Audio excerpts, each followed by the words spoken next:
Hello everyone, good morning.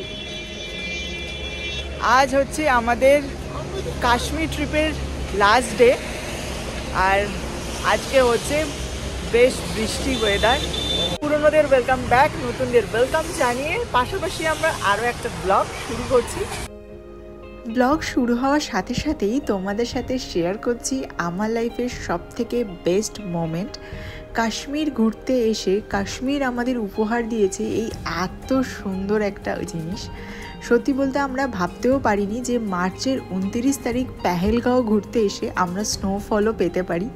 এটা আমার life time memories হিসেবে আমাদের জীবনের খাতায় আজীবন রয়ে যাবে। সত্যি বলতে কাশ্মীর ঘুরতে আসবো এটা তো স্বপ্ন পূরণ, তার সাথে আর একটা যে আমি স্বপ্ন সাথে করে নিয়ে এসেছিলাম সেটাও যে পূরণ হয়ে যাবে এটা আমি একদমই কল্পনা করতে পারিনি। কাশ্মীর ঘুরতে এসে আমার একসাথে দুটো স্বপ্ন পূরণ হলো। এক হচ্ছে ভূস্বর্গ কাশ্মীরকে নিজের চোখে দেখা, আর একটা হচ্ছে লাইভ স্নোফলকে এক্সপিরিয়েন্স করা। সব কিছুরই আলাদা কিন্তু একটা সৌন্দর্য রয়েছে। স্নোফল হওয়ার পর যখন পাইন গাছগুলো ধীরে ধীরে পুরো বরফে ঢেকে যাচ্ছিল, অপূর্ব সুন্দর লাগছিল, ভাষায় আমার পক্ষে প্রকাশ করা সম্ভব নয়। আর স্নোফল হওয়ার পর প্রকৃতি যে আরও কতটা সুন্দর হতে পারে তা একবার তোমরা নিজের চোখেই দেখে নাও। পেহেলগাঁওয়ের সাইট সিনগুলো দেখার আগেই আমরা চলে গেছিলাম এখানকার বিখ্যাত ক্রিকেট ব্যাট কারখানায়। এখানে কিন্তু আমি নিজের চোখে দেখলাম কিভাবে ক্রিকেট ব্যাটগুলো তৈরি হয়। এখানে বিভিন্ন ধরনের বিভিন্ন কোয়ালিটির ক্রিকেট ব্যাট ছিল। সত্যি বলতে অনেকেই ক্রিকেট তোমরা খেলো, তাদের জন্য তো খুব ভালো ভালো এখানে ক্রিকেট ব্যাট পাওয়া যাচ্ছে। অনেকে নর্মাল ঘরে সাজিয়ে রাখার জন্য ক্রিকেট ব্যাট কেনো, তাদের জন্য কিন্তু এখানে ভীষণ রিজনেবল প্রাইসে ক্রিকেট ব্যাটগুলো পাওয়া যাচ্ছিল। 500 টাকা থেকে স্টার্টিং ছিল 2000 টাকা পর্যন্ত।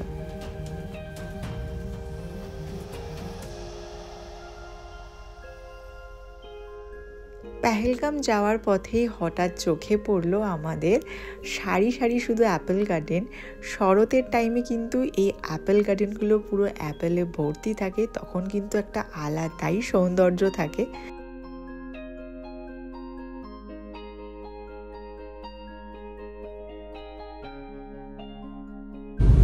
আমাকে দেখেই তো বুঝতে পারছো আমার কতটা ঠান্ডা লেগেছে।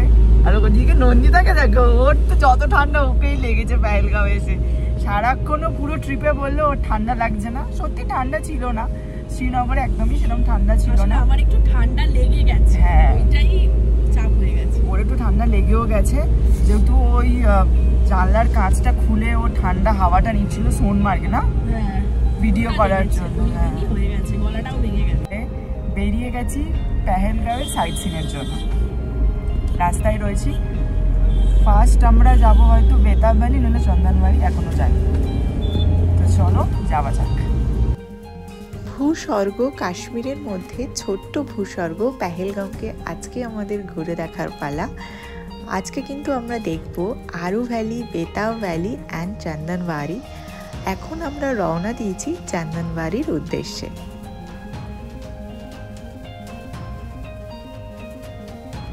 তোমাদেরকে আগেই বলেছিলাম আজকের ওয়েদারটা একটু বৃষ্টি বৃষ্টি, কখনো বৃষ্টি হচ্ছে আবার কখনো থেমেও যাচ্ছে। তো আজকে তোমাদের সাথে কিন্তু শেয়ার করব বৃষ্টি ভেজা পেহেলগাম কতটা সুন্দর লাগে।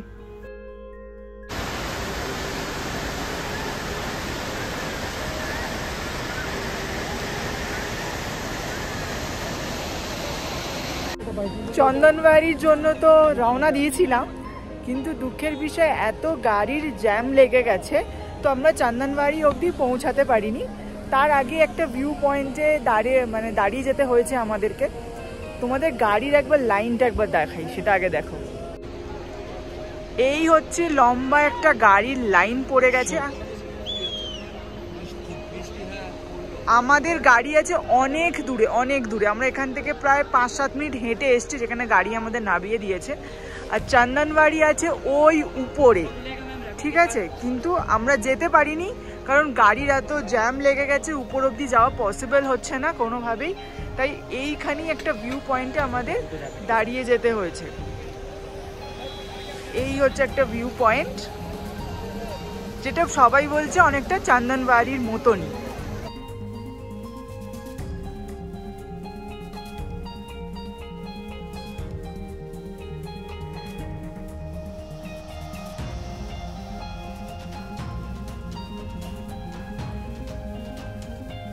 কিন্তু চন্দনবাড়ি আর চন্দনবাড়ির মতন দুটোর মধ্যে তো নিশ্চয়ই ডিফারেন্স আছে। যেতে পারলাম না, নেক্সট টাইম অবশ্যই যাব যখন আসবো।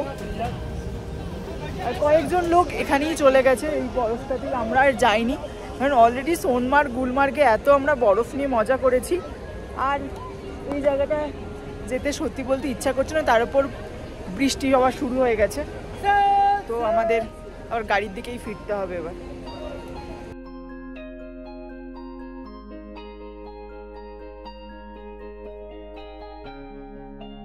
একটা দারুণ সুন্দর বেতাব ভ্যালির ভিউ পয়েন্টে আমরা দাঁড়িয়েছি। এই দেখো, মানে এই উপর থেকে পুরো বেতাব ভ্যালিটা সুন্দরভাবে দেখা যাচ্ছে। উপর থেকে সুন্দরভাবে বেতাব ভ্যালিটা দেখে আমরা গাড়িটা নিয়ে নিচে এসে পার্ক করেছি। এখন আমরা চলে এসেছি বেতাব ভ্যালি। এখানে অ্যাডাল্টদের টিকিট হচ্ছে 100 টাকা আর বাচ্চাদের টিকিট হলো 50 টাকা করে। বেতাব ভ্যালিতে এন্ট্রি করার পর সত্যি বলতে অপূর্ব সুন্দর চারিদিকের পরিবেশটা, পুরো পাইন গাছের জঙ্গল, তার সাথে রয়েছে বরফের পাহাড়। আর এই জায়গাটা সত্যি বলতে মুভির শুটিং করার মতনই। তোমরা সবাই জানো বেতাব মুভির কিন্তু শুটিং এই বেতাব ভ্যালিতেই হয়েছিল। মনে পড়ে যাচ্ছে জানে কিয়া বাত হে এই গানটার কথা। বেতাব ভ্যালি থেকে পুরো সোজা চলে আসলে একটা ব্রিজ আছে, তার সাথে এত সুন্দর একটা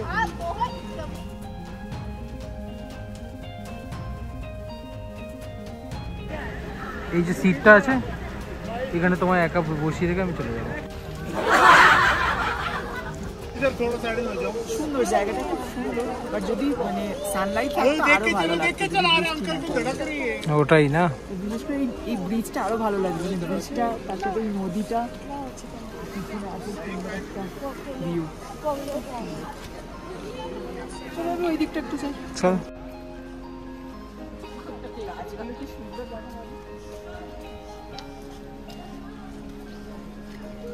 খুব সুন্দর লাগছে, মিষ্টিটা কম এটা।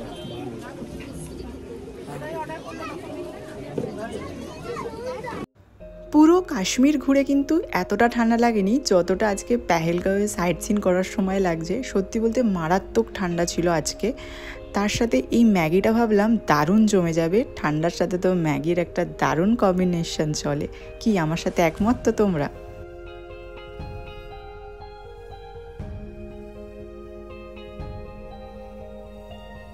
কাশ্মীরের সৌন্দর্য সত্যি বলতে ভাষায় প্রকাশ করা আমার পক্ষে পসিবল নয়। আর কাশ্মীর একবার নয় বারংবার আসা দরকার।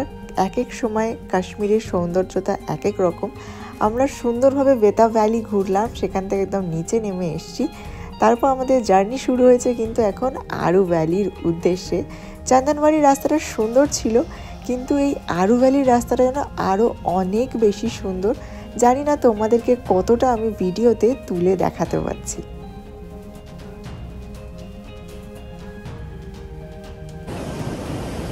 এখন আমরা এসেছি আরু ভ্যালিতে। এখন আর বৃষ্টি কিছু নেই, বৃষ্টি একদম থেমে গেছে, তার সাথে ঠান্ডাটাও পড়েছে একদম জমিয়ে। আরু ভ্যালি আসার সময় রাস্তায় একটা পার্চি কাটলো, 4 জনের 100 টাকা, মানে 25 টাকা করে পার হেড নিল। বললে এটা নাকি এন্ট্রি ফি আরু ভ্যালি। যাই হোক, দিয়ে দিলাম। আমরা পেহেলগাঁওতে ইকো বলে একটা গাড়ি বুক করেছি, যেটা 3 ঘন্টার জন্য টাকা নিয়েছে 2200 টাকা 4 জন। আমরা ওই গাড়িতে খুব ভালোভাবে বসতে পড়েছি, একদম রিল্যাক্সে। আর 3 ঘন্টা সময় দেবে, মানে প্রত্যেকটা পয়েন্টে 1 ঘন্টা করে। Aru valley, Betaab valley and Chandanwari, এই 3টেতে 1 ঘন্টা করে সময় দেবে। আর তারপরে যদি আরও এক্সট্রা সময় লাগে তার জন্য এক্সট্রা টাকা দিতে, মানে পার ঘন্টা 400 টাকা এরকম বলছিল। আমাদের লাগেনি, আমাদের লাস্ট পয়েন্ট আরু ভ্যালি ঘোরা হয়ে যাচ্ছে। এবার আমরা হয়তো একটু পেহেলগাঁও মার্কেটটা ঘুরবো, ঘুরে সোজা ডিরেক্ট হোটেল।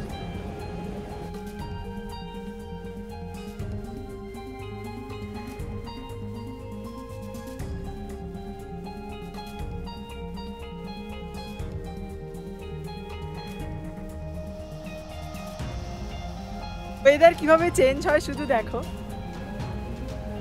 পুরো ক্লিয়ার ওয়েদার হয়ে গেল এখন, পুরো পরিষ্কার আকাশ। এখন আমাদের হোটেল ফেরার টাইম, আর এখনই ওয়েদারটা পুরো পরিষ্কার হয়ে গেল, কি সুন্দর লাগছে আকাশটা।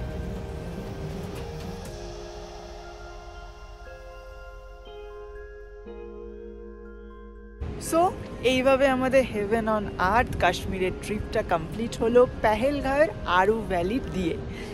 তো আমাদের পেহেলগাঁওয়ের সাইট সিন শেষ, এবার আমরা যাব হোটেল। চলো তোমাদের সাথে দেখা হবে আবার অন্য কোনো নতুন দিন নতুন ব্লগ নিয়ে। আর আমার এই ভিডিওটা কেমন লাগলো, পুরো কাশ্মীর ট্রিপটা, পুরো ভিডিওগুলো কেমন লাগলো অবশ্যই কিন্তু কমেন্টে জানিও।